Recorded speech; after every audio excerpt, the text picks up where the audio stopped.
Olá, queridos, a paz do Senhor Jesus seja com todos vocês. Espero que estejam bem, que tenham tido uma semana abençoada e muito bom estarmos juntos novamente na nossa classe de discípulos, da nossa escola de discípulos. E o tema da nossa classe é Estudo das Cartas de Pedro. Se você chegou agora, você pode acessar o nosso canal no YouTube e assistir às aulas anteriores. E até mesmo você olhar a nossa playlist, tem vários estudos, várias aulas muito interessantes que estão ali para você poder conhecer mais da Palavra de Deus. E se você tem acompanhado, que bom que você está hoje conectado aqui, podendo assistir, porque hoje nós vamos fechar a primeira carta de Pedro, nós vamos falar hoje sobre o capítulo 5, vamos fechar a primeira carta, e a partir da semana que vem entramos na segunda carta de Pedro. Ok? Mas antes da gente ler o texto e começar a falar, vamos orar. Vamos colocar este tempo na presença do Senhor. Eu convido você, feche os seus olhos, fale com o Senhor, peça que o Espírito de Deus te dê revelação, sabedoria e discernimento em nome de Jesus. Pai, muito obrigado, Senhor, por esse tempo de estudar a Tua Palavra. Toma Teu povo nas Tuas mãos, cada um que acessou aqui o canal para estudar, e que ao lermos as Escrituras e falarmos aqui um pouco sobre o que Pedro escreve, possamos ser ricamente abençoados e iluminados e capacitados pelo Senhor.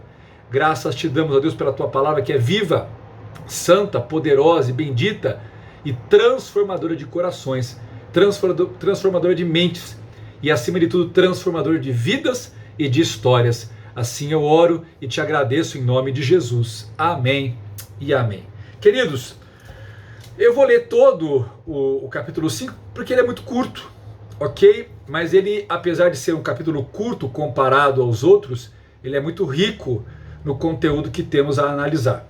E diz assim: aos presbíteros que estão entre vós, admoesto eu, que sou também presbítero com eles, e testemunha das aflições de Cristo, e participante da glória que se há de revelar. Apacentai o rebanho de Deus que está entre vós, tendo cuidado dele, não por força, mas voluntariamente, não por torpe ganância, mas de boa vontade, não como dominadores dos que vos foram confiados, mas servindo de exemplo ao rebanho. E quando se manifestar o sumo sacerdote, recebereis a imarcessível coroa de glória.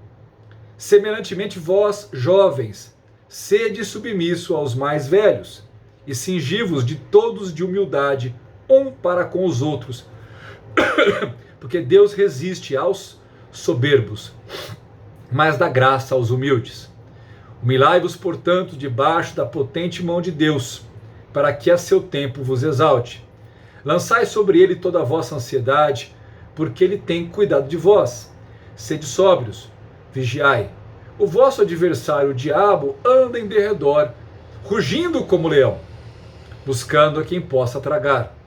Resisti-lhe firme na fé, sabendo que os mesmos sofrimentos estão se cumprindo entre vossos irmãos no mundo. E o Deus de toda graça, que em Cristo Jesus vos chamou à sua eterna glória, depois de haveres padecido um pouco, Ele mesmo vos aperfeiçoará, confirmará, fortificará e fortalecerá. A Ele seja o poder para todo sempre. Amém. Por meio de Silvano, vosso fiel irmão, como o considero, escrevi resumidamente, exortando e testificando que esta é a verdadeira graça de Deus. Nela estai firmes. A vossa coeleita em Babilônia vos saúda, como também meu filho Marcos. Saudai-vos uns aos outros com ósculo de amor.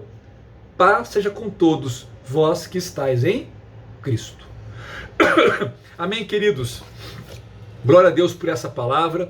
Glória a Deus pela oportunidade que temos de estudar as Escrituras Sagradas. Bom, vamos lá. Pedro começa então escrevendo, e aqui ele usa a palavra presbítero, tá? Que em algumas versões vai aparecer a palavra anciãos, ok? Essas duas palavras, elas trazem o mesmo sentido. É um sentido que ele pode ser tanto ligado à questão da maturidade da idade, da vida, quanto da maturidade pela posição que se ocupa, tá? Então, seja a palavra presbítero ou a palavra ancião, ela pode ter essas duas leituras. Porque na igreja você vai encontrar aqueles que ocupam uma posição de autoridade, liderança. Então, por isso, por estar naquela posição, não necessariamente que eles são as pessoas mais velhas de idade, tá? Mas mais maduras na fé. Mas, ao mesmo tempo, também, nessa parte, como Pedro traz aqui, também nós podemos entender que na igreja você vai encontrar pessoas que elas são maduras, não por ocuparem uma posição ou um título, um papel, né, nesse sentido de seja diácono, pastor, alguma coisa assim, mas são pessoas maduras, pessoas às vezes de mais idade, então, porque também tem uma experiência, uma maturidade que a própria vida lhe trouxe. Tá? Ambos os sentidos cabem por causa da palavra, seja ancião ou seja presbítero. Tá? Então observe que ele fala aos presbíteros que estão em vós, que poderiam ser a liderança, porque toda comunidade, né, por maior ou menor que ela seja, ela tem uma liderança. Tá? Isso Deus constituiu dessa forma. Da mesma forma, como se você tem, pensando numa comunidade, não necessariamente numa comunidade que se une por causa da fé, mas você vai encontrar aqueles que são os mais antigos, os mais velhos, que têm, de certa forma, uma autoridade sobre a comunidade que está ali. Tá? Então, ambos os exemplos eles cabem aqui. Mas, obviamente, o que Pedro está colocando acima de tudo não é uma comunidade qualquer, não é um grupo qualquer, é a igreja de Cristo, que seja aonde ela estiver, esse organismo vai se apresentar dessa forma, vai encontrar. Então ele fala, olha, aos presbíteros que estão em vós, e ele se coloca de uma forma bacana, ele vai colocar aqui, olha, eu também faço parte, eu também sou participante, né? Eu também estou na mesma condição de vocês. Observe que o próprio Pedro, ao escrever, ele não vai usar aqui o seu apostolado, tá? Para se colocar como se ele estivesse num nível superior, numa posição acima, ok? E isso vale a pena a gente pensar muito, porque nós encontramos hoje dentro, muitas vezes, das igrejas, né? Eu estou falando de denominações, né? Estruturas humanas, nós encontramos esse posicionamento, quase que um posicionamento hierárquico, né? Para designar quem manda e quem é mandado. E observe que Pedro poderia, porque Pedro era um apóstolo, Pedro tinha andado com o Senhor, Pedro tinha visto os milagres, Pedro tinha recebido os ensinos do próprio Cristo ali, ele poderia colocar e dizer, olha, eu como apóstolo do Senhor, quero dizer a vocês que são presbíteros, a toda a igreja, aos jovens, né? E ele não usa dessa força, na verdade, ele desce nesse papel de dizer, olha, eu sou presbítero como vocês, nós estamos no mesmo barco, nós andamos juntos. Então não há uma preocupação de Pedro em exaltar a sua figura, o seu papel, o seu chamado, a sua posição. Tá? Ele mostra que ele está junto ali, ele se coloca dentro desse mesmo papel junto com os irmãos que fazem parte, seja da primeira igreja que leu, né, porque essa epístola aqui é uma epístola universal, ela não é endereçada a uma igreja como Paulo colocou, né, Tessalonicense, Filipense, Colossense, ela é geral, ou seja, ela cabe em qualquer contexto, e Pedro está dizendo em qualquer contexto, né, eu estou junto, né, aos anciãos e aos presbíteros que ali estão presentes, ok? E ele fala, olha, eu sou testemunha das aflições de Cristo. Tá? Aqui ele coloca o que o apostolado trouxe para ele. Ou seja, quando ele vai falar, ele vai dizer o que eu sou uma testemunha? Eu sou uma testemunha ocular. Porque Pedro, diferentemente depois de outros que vieram, Pedro foi uma testemunha ocular dos sofrimentos de Jesus. Então aquilo que ele vai falar daí em diante, o fato de ser uma testemunha ocular qualifica, está qualificando ele a exortá-los. Exortá-los a crer. Ele fala, olha, testemunha das aflições de Cristo e participante da glória que se há de revelar. Ou seja, né, eu sou uma testemunha ocular, então há uma qualificação, o que eu vivi, o que eu vi, o que eu passei, né, o que eu vi do próprio Cristo, o que eu ouvi do próprio Cristo, o que eu fiz juntamente com o Cristo, me exorta, me qualifica a poder exortá-los, a uma exortação em amor, né, a escrever para vocês, para que vocês creiam pacientemente, né, mesmo sofrendo, seguindo o próprio exemplo de Cristo. Então, observe que a maior honra que Pedro usa do seu apostolado não é o título, mas o fato dele ter sido uma testemunha ocular. E como testemunha ocular, ele fala que essa era uma qualificação. Isso qualificava a escrever algumas coisas, a falar algumas coisas para a igreja de forma geral, mas também para o grupo, para o segmento dos líderes mais velhos e dos líderes mais novos, ok? Então ele fala aqui no verso 2, apacentai o rebanho de Deus, né? Pastorear, esse apacentar é o papel do pastor. Então, pastorear é apacentar o rebanho de Deus que está entre vós, tendo cuidado dele, né? Ou seja, cuidando dele. Ao cuidar dele, não por força, mas voluntariamente. Ou seja, quando vocês forem pastorear, cuidar, e aí o cuidado pastoral envolve o que? Né? O ensino, a condução, trazer o alimento da palavra de Deus, a disciplina quando necessário, tá? A orientação dentro da doutrina bíblica. Então ele vai trazer isso, né? Você está cuidando, supervisionando, e ele fala assim, ó, apacentai o rebanho de Deus. Cuide, pastoreie. E particularmente isso para Pedro era muito forte, porque quando Pedro, depois de negar o Senhor e se afastar, e depois Jesus vir de encontro a Pedro e tratar de restaurar o seu papel, né, como discípulo, como apóstolo, e a vocação de Pedro, o chamado de Pedro, o que Jesus disse para Pedro? Pedro, apacentai as minhas ovelhas. Pedro, tu me amas? Apacentai as minhas ovelhas. Pedro, tu me amas? Apacenta as minhas ovelhas. Então isso era uma coisa que estava muito forte. Forte daquilo que Pedro deveria fazer.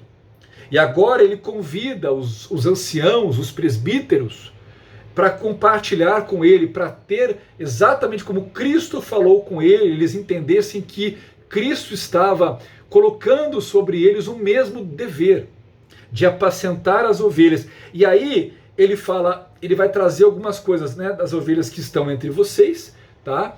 Por quê? Porque nós temos o corpo de Cristo. Irmãos, o corpo de Cristo é enorme. Não dá para nós sabermos quantas pessoas no mundo pertencem ao Senhor, né? Quantas pessoas fazem parte do corpo de Cristo. Mas olha, ele vai falar, não é apacenta todas as ovelhas, apacenta as ovelhas que estão entre vocês. Ou seja, ainda que o próprio apóstolo Paulo fala aqui no final da carta, né, dos sofrimentos que os irmãos estão passando no mundo, aqui ele faz uma recomendação para que aqueles homens, para que aquelas pessoas que estão cuidando da igreja entendam que, primeiramente, tá, eles devem cuidar da igreja que está entre eles, que nós chamamos hoje de igreja local, ok? Que até então não tinha esse conceito, tá? É os que estão entre eles, mas hoje nós iríamos chamar de igreja local, ok? Nós temos aí N igrejas sobre Campinas, pelo menos. Então nós temos várias comunidades, temos pastores ali. E ainda que nós possamos, por exemplo, orar por todas as igrejas de Campinas, eu como pastor, né, do Flamboyant, assim como os outros pastores que caminham junto comigo, onde está o nosso foco, né? Onde está o nosso primeiro apacentar? Ele está com aqueles que estão entre nós. Aqueles que estão entre nós são aqueles que congregam no Flamboyant. Então, primeiramente, ele vai colocar eu e os outros temos que apacentar o rebanho de Deus que está entre nós. E aí ele traz algumas questões aqui. Ele fala, cuidando deles, não por força, tá?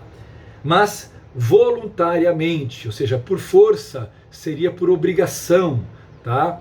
A ideia não fazemos isso por obrigação. Ainda que Deus nos chame e coloque uma responsabilidade, essa responsabilidade não deve se tornar uma obrigação, porque a ideia da obrigação é a ideia de algo pesado. Tudo aquilo que você faz, que você tem a obrigação de fazer, já está de certa forma implícita um peso, tá? Um peso ruim, uma ideia ruim, né? Um fardo pesado. E a ideia aqui não é por obrigação, tá? Mas não é por força. Ou seja, não é você fazendo isso com peso, tá? Mas é você fazendo isso porque você entende que é uma responsabilidade. Você está cuidando de algo que não é seu, de algo que é do Senhor. Por isso que ele fala voluntariamente, ou seja, a ideia de voluntariamente eu faço porque eu quero fazer, eu faço porque eu entendo, eu me dispus a fazer. Não porque eu fui obrigado a fazer, mas eu me dispus a fazer. Eu assumo esta responsabilidade com o prazer de fazê-la. A ideia da voluntariedade é essa. Por isso que na sequência, né, ele fala não por força, mas voluntariamente, não por torpe ganância. É como se uma coisa estivesse ligada à outra, né? Eu não faço por obrigação e não faço também pensando se eu vou receber alguma coisa em troca. É diferente quando você contrata alguém para fazer um serviço. Quando você contrata alguém para fazer um serviço, essa pessoa está fazendo o serviço porque ela vai ser paga. Por isso que ele usa anteriormente voluntariamente, porque o voluntariado, aquele que vai se voluntariar, ele vai se voluntariar não pensando em receber algo em troca, né? Ele vai se voluntariar porque ele vai fazer aquilo por prazer, ele assume aquela responsabilidade porque ele deseja honrar a Deus, glorificar a Deus e fazer a vontade do Senhor. Ok? Então o chamado para cuidar é esse, ele parte desse princípio, mas ele fala não por ganância. Tá? Ou seja, não é esperando ganhar alguma coisa com isso. Agora, isso não traz conflito nenhum com o ensino que Paulo traz, tá? Quando Paulo fala que você não ata a boca do boi que debulha, que digno é o trabalhador do seu salário.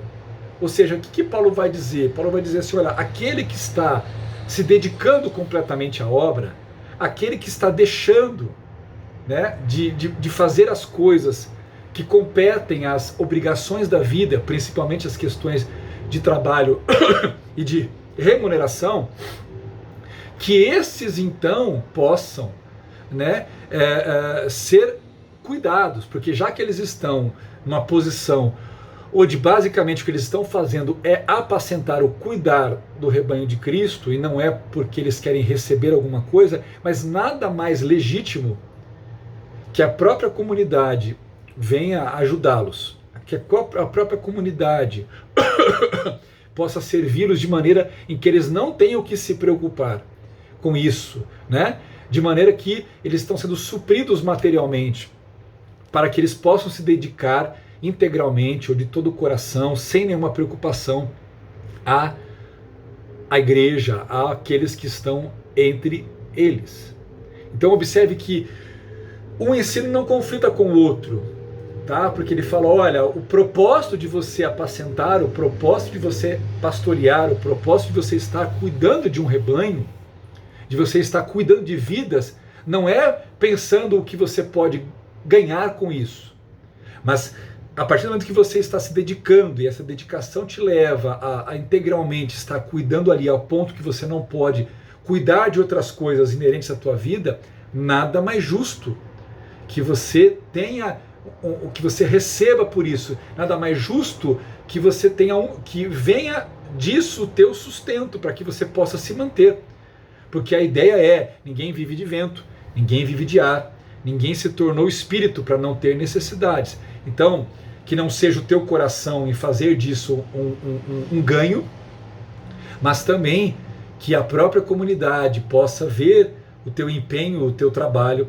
e a própria comunidade possa ajudar a suprir as tuas necessidades, que você tenha, na verdade, ali, eu vou usar a palavra salário no sentido de um ganho, para que você possa se dedicar sem se preocupar com essas questões. Porque ao contrário de alguém que não tem essa vocação do pastorear, o pastorear envolve, ao mesmo tempo que ele está cuidando de todas as coisas do Senhor, ele não deixou de ter as coisas da sua vida. Então ele precisa ter a tranquilidade de se dedicar somente a isso. Então Pedro vai trazer, olha, não por ganância, mas com sincera prontidão, ou o que ele fala aqui, mas de boa vontade.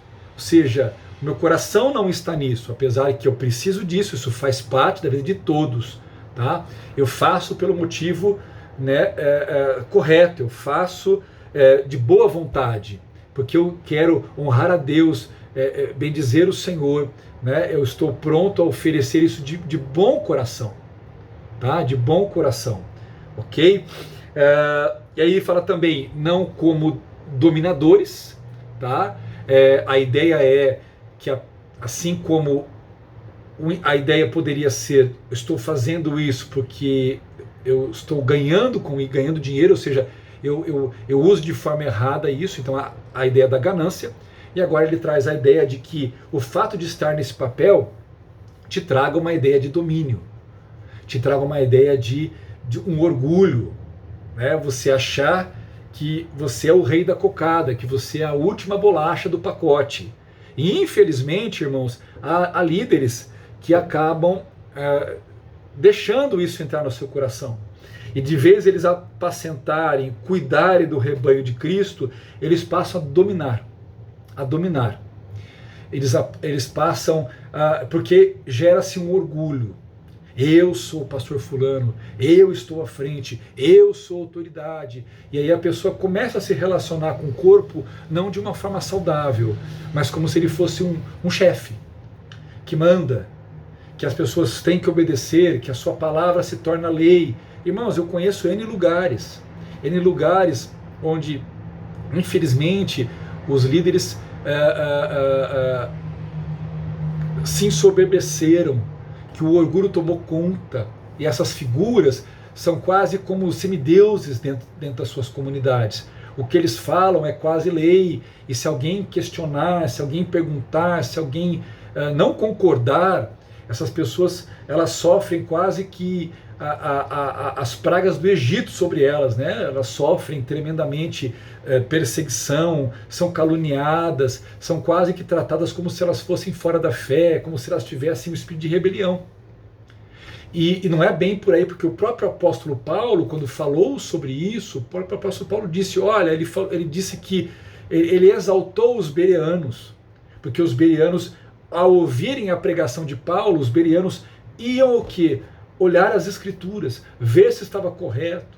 E Paulo não se sentiu de forma nenhuma mal com isso, Paulo não achou que eles eram rebeldes, porque Paulo tinha o espírito correto, né? Então, ele vai dizer aqui, olha, não por força, não por ganância, não como dominadores, não, né, aos que foram confiados, mas servindo de exemplo, ou seja, sendo os primeiros a serem servos uns dos outros, os primeiros a terem a boa atitude, para que os outros vejam as suas boas obras e decidam imitar e decidam fazer. E aí ele traz uma promessa, de aquilo que ele fala do versículo 1 até o versículo 13, ele fala, e quando se manifestar o sumo pastor, recebereis a imarcessível coroa de glória. Ou seja, quando Jesus voltar, não pense que todo esse esforço, tudo isso vai ser em vão, porque vocês vão receber a coroa de glória. E aí ele faz aquele comparativo da coroa que era dada aos vencedores das corridas, que recebiam aquela coroa de louro, aquela coroa que depois de um tempo ela apodrecia e passava. Ele fala, olha, essa coroa é a coroa imarcessível, tá? Ela não estraga, ela não perde o seu valor, ela não perde a sua importância, ou seja, quando o Senhor vier, né, o sumo pastor vai retribuir tudo aquilo para os seus pastores. Isso é galardão, ele está falando de galardão, uma coroa de galardão, tá? Uma coroa de glória, que alguns falam que são 5 coroas, né? A coroa da vida, a coroa incorruptível, a coroa da alegria, a coroa da glória e a coroa da justiça. São 5 tipos de galardão que serão dados aos crentes quando Jesus voltar. Alguns ligados à liderança, como no caso a coroa da glória, e outros ligados ao corpo em geral, o corpo de Cristo, que vai receber o seu galardão após o tribunal de Cristo, quando as nossas obras passarão pelo fogo. Amém, queridos? Mas isso é uma outra conversa, não é a nossa conversa de hoje aqui, ok? E aí, vamos em frente.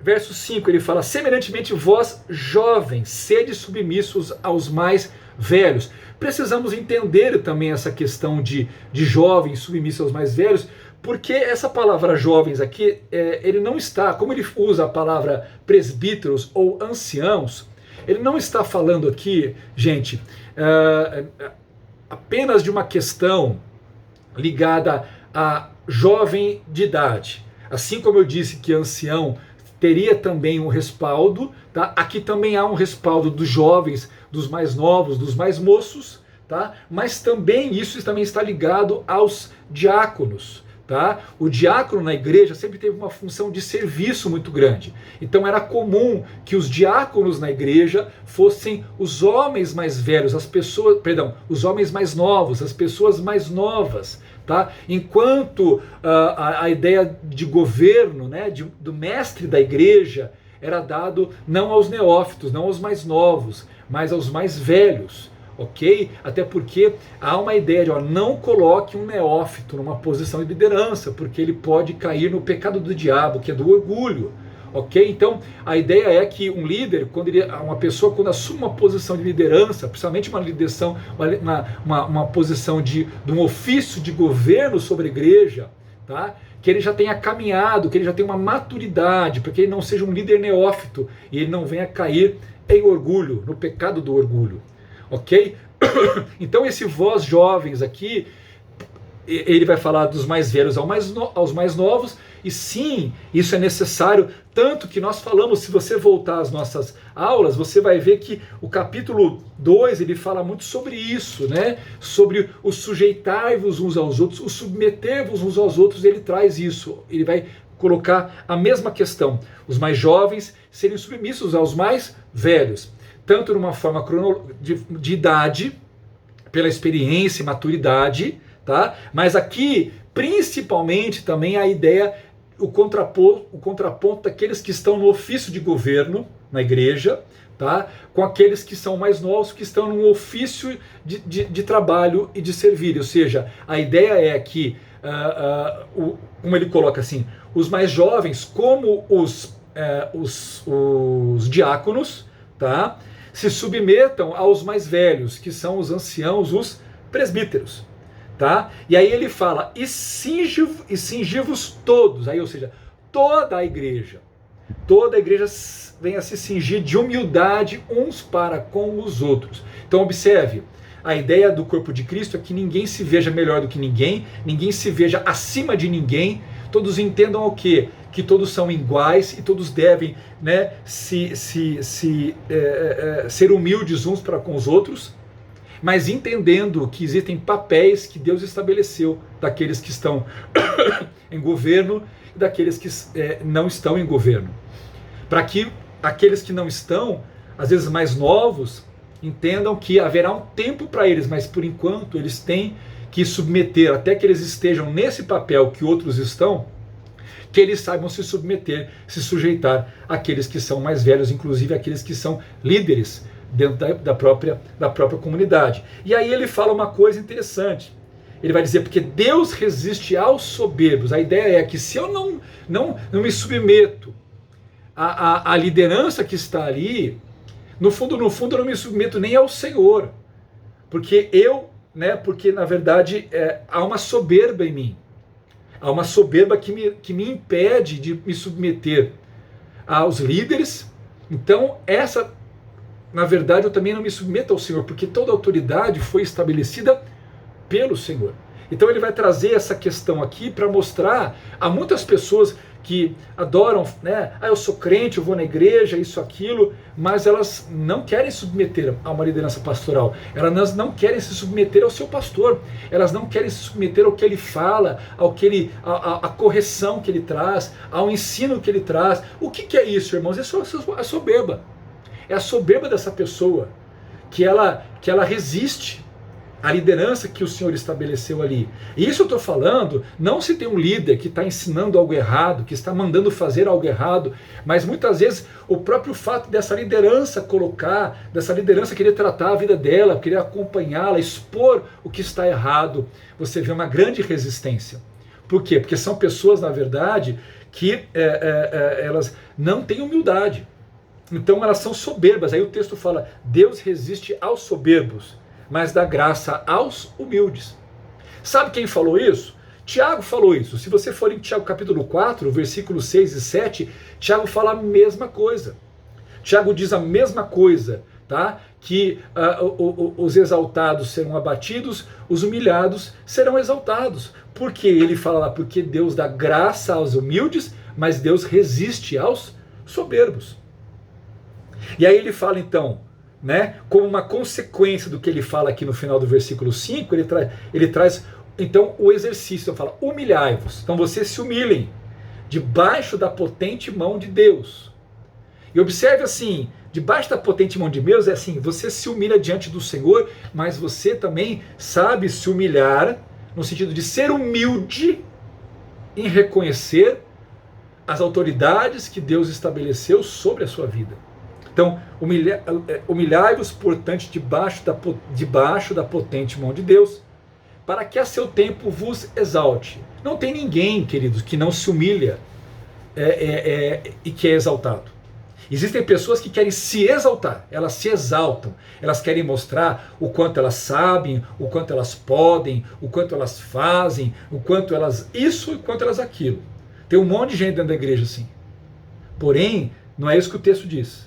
O texto fala, humilhai-vos debaixo da potente mão de Deus, que a seu tempo vos exalte. Observe que o próprio Cristo, antes de ser exaltado, antes de receber o nome que está acima de todo nome, Cristo se humilha. Ele se faz servo, ele se faz homem, se faz servo, ele se submete ao que Deus o Pai estabeleceu sobre ele. E aí então, quando ele se humilha, né, como ele se submete, o Pai vem e o exalta. Mas ele precisou se submeter e passar pela humilhação, passar pelo processo, então ele é exaltado. Se o próprio Cristo, irmãos, vivenciou isso, se ele mesmo se humilhou, eu gosto e eu tenho certeza que quando Pedro fala, né, de humilhação aqui, eu tenho certeza que Pedro se lembra quando Jesus, só com a roupa de baixo, com uma toalha e uma bacia, Jesus foi lavar os pés dos seus discípulos, o Rei da Glória. Ele foi fazer aquilo que um escravo fazia na casa dos seus senhores, e ele pega os seus discípulos, que ele poderia falar assim, olha, vocês vão lavar meu pé hoje. E ele fala, olha, eu poderia fazer isso, mas não fiz. Eu vos dou um exemplo, façam isso entre vocês. Então, porque Pedro foi aquele que instou com Jesus, falou, não, Senhor, não vou deixar você lavar meus pés, porque Pedro reconheceu a intenção de Jesus, mas não entendeu. Aí Jesus fala assim, olha, se eu não lavar os seus pés, você não tem parte comigo. E Jesus fala, então me lava por inteiro. Pedro entendeu ali. Então Pedro tem muito isso sobre a sua cabeça. E aqui no versículo 7 ele fala, lançai sobre ele toda a vossa ansiedade, lançai sobre o Senhor, lançai sobre Cristo toda a vossa ansiedade. Tá? Esse lançar é de uma vez por todas. Porque às vezes, irmãos, nós falamos de lançar nossa ansiedade para o Senhor, nós lançamos e pegamos. Lançamos hoje e amanhã já pegamos. E ele fala, lançar é uma vez por você lança. Lança e joga, e não pega de volta. Tá? Lançando sobre ele toda a vossa ansiedade. E quanta ansiedade nós não temos, irmãos? Quanta ansiedade não está no teu coração nesse momento que você está vendo esse estudo? Sim. E nós precisamos identificar cada uma dessas ansiedades, porque as nossas ansiedades, irmãos, elas têm nome, viu? Tem nome. Ah, eu estou ansioso. Se você parar e dedicar em oração, e dedicar a entender, você vai ver que a tua ansiedade ela tem um nome. Minha ansiedade é o trabalho, minha ansiedade é isso, minha ansiedade é essa situação. Aí você lança o quê? Lança sobre o Senhor toda a sua ansiedade. E ele, por que eu faço isso? E ele fala, porque ele tem cuidado de vós. Há uma certeza. Pedro não está dando uma... porque ele achava que o Senhor cuidava. Ele coloca uma certeza, porque ele tem cuidado de vós. Ou seja, a ansiedade é um fardo que somente a fé pode lançar fora isso e nos dar paz em nosso espírito, paz na nossa mente. E aí o versículo 8, ele traz um alerta. Sede sóbrios e vigiai. O vosso adversário, o diabo, anda ao redor, né? Ou na versão que eu mais gosto, né? Ao derredor, rugindo como um leão, bramando como um leão, buscando a quem possa tragar. Então observe que esse sede sóbrios que ele fala aqui não é apenas ligado ao versículo 7 da ansiedade, mas também ligado ao versículo 5 e 6 sobre a humildade e o orgulho. Tá? Humildade e o orgulho, e aqui ansiedade e confiança. Então ele coloca sede sóbrios. Tá? Por quê? Porque a ansiedade, né, e o orgulho são coisas que são tóxicas. Elas vão nos intoxicando, vão intoxicando a nossa alma. Quando ele fala seja sóbrio, ele diz contenha-se. A sobriedade é aquele que se contém, é aquele que não se entrega ao sair, né, se lançando sem medidas. Então ele fala contenha-se. Tá? Essa ansiedade, ela vai nos intoxicando. Assim como o orgulho, a soberba vai nos intoxicando. Então ele fala, sede sóbrios, tá? No sentido assim, contenha-se.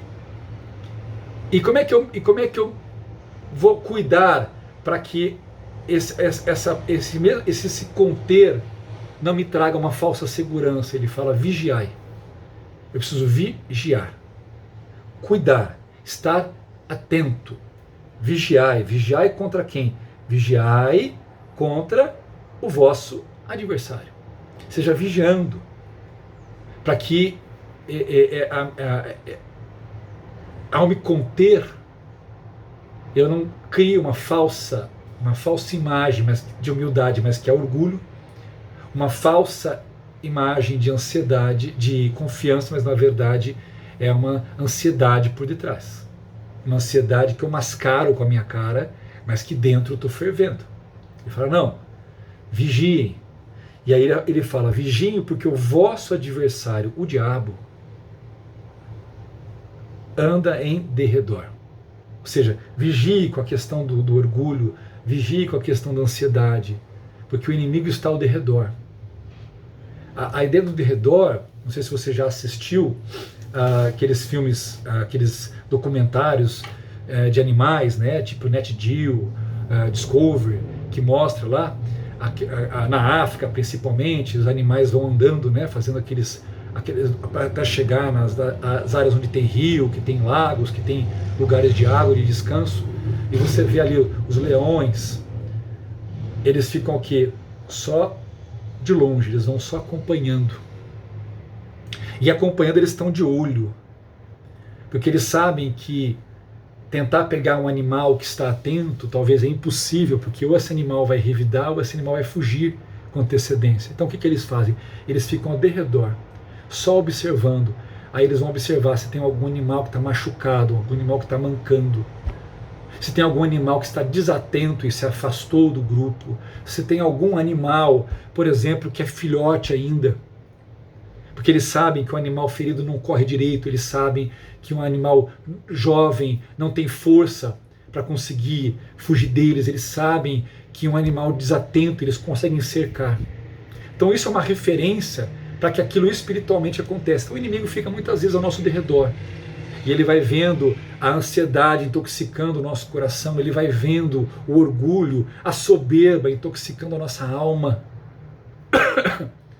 Ele fala, olha, ele está buscando a quem possa devorar. E às vezes ele olha e encontra isso, ele vai em cima.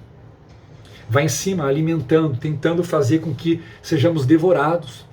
Devorados pelo nosso coração, devorados pela nossa mente, devorados pelas setas, devorados pelos pensamentos do inferno, que nos fazem o quê? A sair da posição de sobriedade, a sair da posição de vigilância e cada vez mais nos tornarmos alvo, mira dos ataques do inimigo. Então, meu irmão, minha irmã, como ele fala aqui, ó, seja sóbrio, vigie sempre, porque o vosso adversário, ele está ao derredor, rugindo como leão. A ideia do rugindo como leão é que quando o leão dava, nas mesmas séries que eu falei, nos mesmos documentários, você vai ver que o rugido de um leão, ele é capaz de paralisar uma vítima. Tal é o medo que ele gera quando uma vítima vê ali o rugido. Então ele causa desespero, pânico. Então é isso que o inimigo faz, ele tenta causar, nos levar ao desespero, ao pânico. Tá? Ele quer tragar. E a única forma dele não tragar é você, como ele fala aqui no verso 9, resistirem firmes na fé. Resistir ao diabo firme na fé. Confiando no Senhor, sabendo que os mesmos sofrimentos estão se cumprindo entre os vossos irmãos no mundo. Porque às vezes a gente acha que é só a gente. A gente acha que a luta é só nossa, a gente acha que nós estamos vivendo o maior sofrimento, né? A gente acha que as pessoas estão tranquilas e a nossa vida está, desculpa a expressão, às vezes um inferno. Na verdade, Pedro está falando assim, olha, está todo mundo na luta. As pessoas estão aí nos seus contextos passando, e isso está acontecendo com todos os seus irmãos, né? Em todos os lugares do mundo. E aí ele fecha aqui o versículo 10 até o versículo 14, ele vai dizer, e o Deus de toda graça, que em Cristo vos chamou a sua eterna glória, depois de haver padecido um pouco, ele mesmo vos aperfeiçoará, confirmará, fortificará e fortalecerá. Ou seja, ainda que no tempo presente, ainda que no tempo que nós estamos aqui, né, ele chama aqui de padecido um pouco. Por que ele fala padecido um pouco? Porque assim, o que é os anos da nossa vida aqui, o que são os anos da nossa vida aqui, as coisas que nós vivemos comparado à eternidade com Cristo, não é nada. Então, diante desse olhar de uma eternidade, por isso que ele usa padecido um pouco.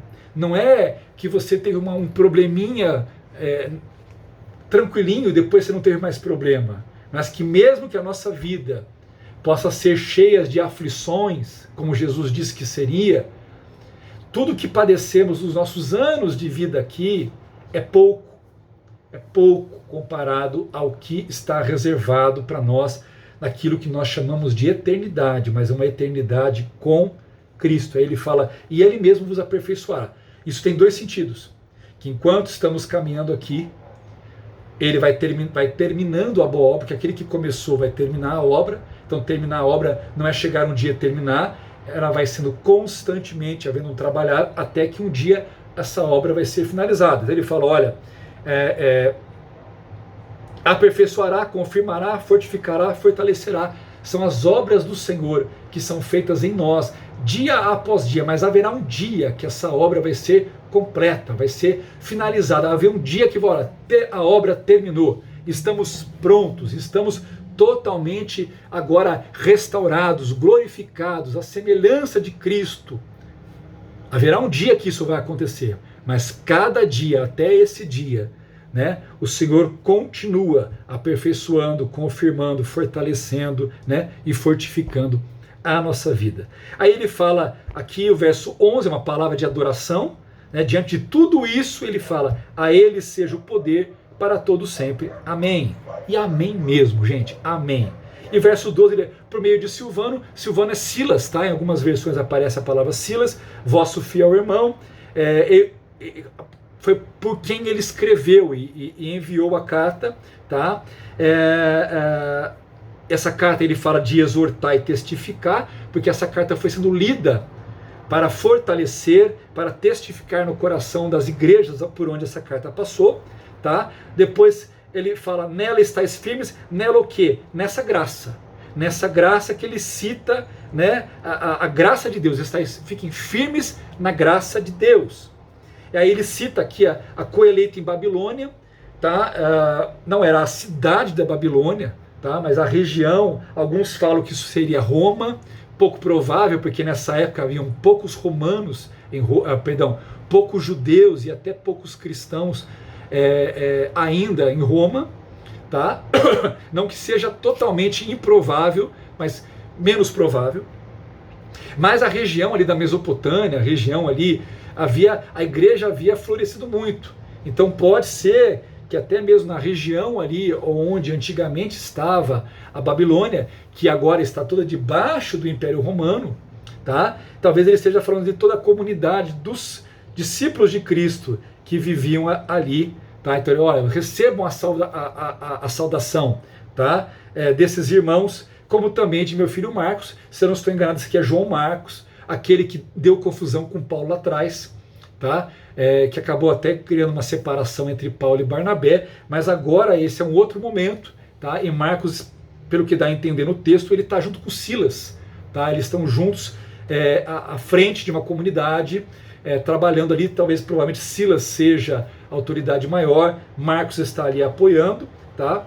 E ele fala que saudai-vos uns aos outros com ósculo de amor. Ósculo é beijo, então saúde assim com beijo. Por isso que no Flamboyant, irmãos, na nossa comunidade, a gente gosta tanto de dar beijo, né? De cumprimentar os irmãos com beijo, porque a gente está cumprindo o mandamento do ósculo santo, do ósculo de amor. E ele termina então com uma palavra que eu quero terminar o nosso tempo aqui hoje. Ele fala, paz seja com todos vós que estáis em Cristo Jesus. E eu quero dizer, paz seja sobre todos vocês que estão em Cristo Jesus. Espero que essa aula tenha sido abençoada para a tua vida, como foi para a minha, em nome de Jesus. Amém? Pai, muito obrigado por esse tempo, por essa aula. Abençoa o teu povo, dá discernimento e sabedoria, para que possamos avançar e crescer e cada vez mais conhecer a tua palavra e vivê-la em plenitude. Graças te dou nessa hora e oro em nome de Jesus. Amém e amém. Deus abençoe. Fique na paz e na graça de Cristo Jesus. Até mais.